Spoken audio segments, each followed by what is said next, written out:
Dulu, Coca-Cola bukan sekadar minuman segar. Di tahun 1886, ia dipasarkan sebagai obat batuk. Bayangkan, orang-orang minum soda untuk meredakan batuk. Dan tahukah kamu? Coca-Cola saat itu mengandung ekstrak daun coca, bahan yang sama dari mana kokain berasal.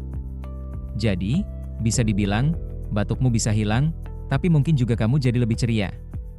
Siapa sangka, minuman ikonik ini punya sejarah yang begitu unik dan sedikit gila.